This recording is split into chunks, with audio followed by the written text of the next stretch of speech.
C'est avec un grand plaisir de vous retrouver au compte de ce journal et merci de choisir la télévision Annonce pour vous informer. Bienvenue dans votre édition. Le président de transition, président de la République, chef de l'État, général Mohamed Idriss Déby Itno, a participé ce 31 août 2023 par visioconférence à une réunion extraordinaire des chefs d'État et de gouvernement de la communauté économique des États de l'Afrique centrale. Réunion consacrée à la situation qui prévaut au Gabon. Suivez le compte rendu de cette réunion avec le ministre des Affaires étrangères, l'ambassadeur Mohamed Saleh Al-Nedif. Depuis 48 heures, nous vivons une situation de coup d'État en République gabonaise. Suite à cette évolution, les chefs d'État de la CAC, sur invitation de leurs collègues, le président de la Guinée équatoriale, en tant que vice-président en exercice de la CAC, se sont réunis en virtuel pour examiner cette situation. À la fin de la conférence, il a été décidé d'abord de condamner sans équivoque le coup d'État ou la tentative de coup d'État qui est en cours au Gabon.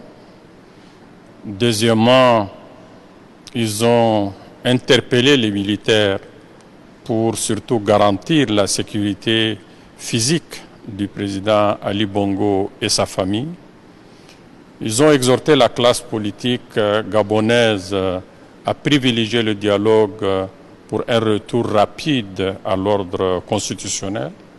Pour ce faire, ils ont désigné le président Touadéra de la République centrafricaine pour servir de facilitateur avec comme appui le président de la commission de la CAC.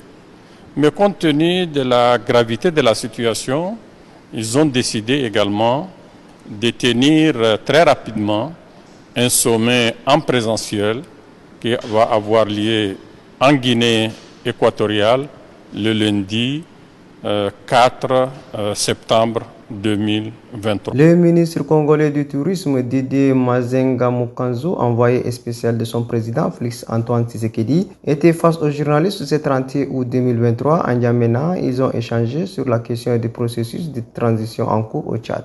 Suivez ce reportage. Le président congolais Félix Tshisekedi a été désigné par la Communauté économique des États de l'Afrique centrale, CAC, comme facilitateur en vue d'accompagner le Tchad dans la deuxième phase de transition.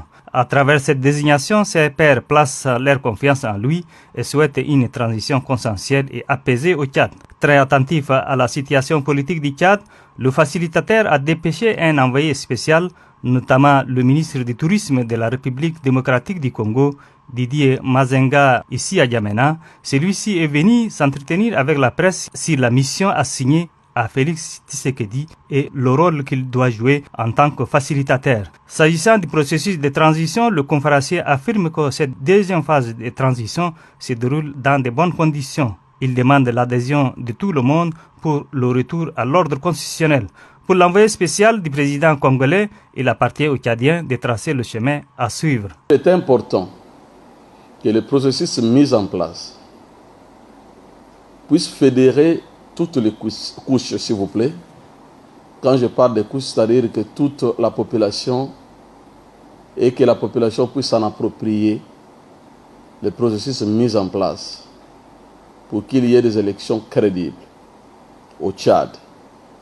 Et c'est parmi les parties prenantes, il y a ceux qui ont participé au dialogue, il y en a d'autres qui ont boycotté les dialogues.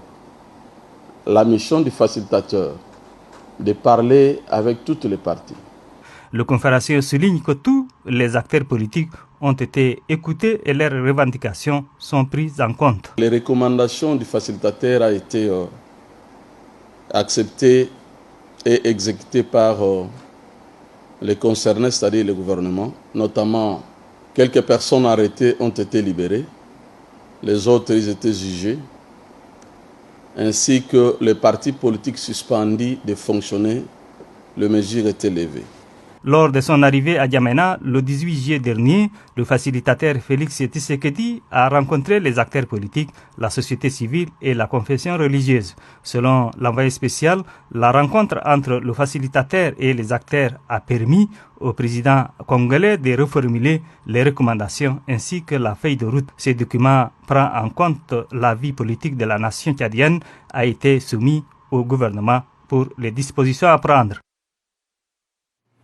Et puis, le Conseil national Mahmoud Omar Maloum a organisé ce 31 août 2023 une cérémonie de sensibilisation sur l'importance de l'enrôlement au fichier électoral et la vulgarisation du projet de constitution. Il a communié avec la population de Ridina, d'Amrguebe et du Champ des Fils. Suivez un extrait de son intervention au micro de Moussa Mamad. Recensement pour qu'il y ait sa carte biométrique.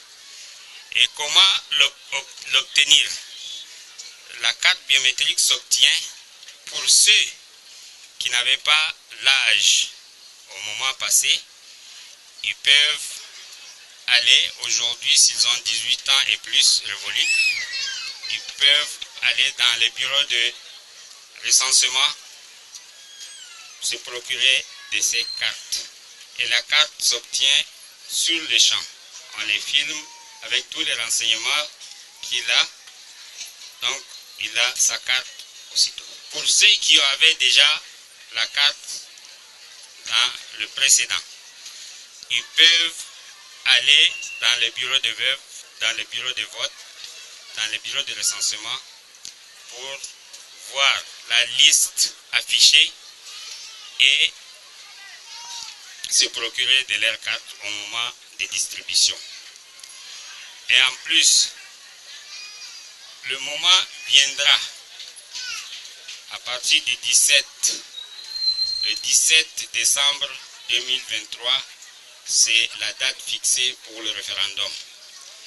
Et comment faire? Ce référendum se fera pour ceux qui ont déjà leur carte peuvent voter leur choix, soit en votant oui, soit en votant non. Si le oui remporte, la Constitution est notre Constitution. Si le non qui remporte, on procédera à l'écriture d'une autre Constitution, qui est celle de la Fédération. En plus de ça, j'ai expliqué la Constitution actuelle. La Constitution actuelle émane de la Constitution de 1996, rénovée. Cette rénovation, c'est la décision de Nice, le dialogue national inclusif et souverain.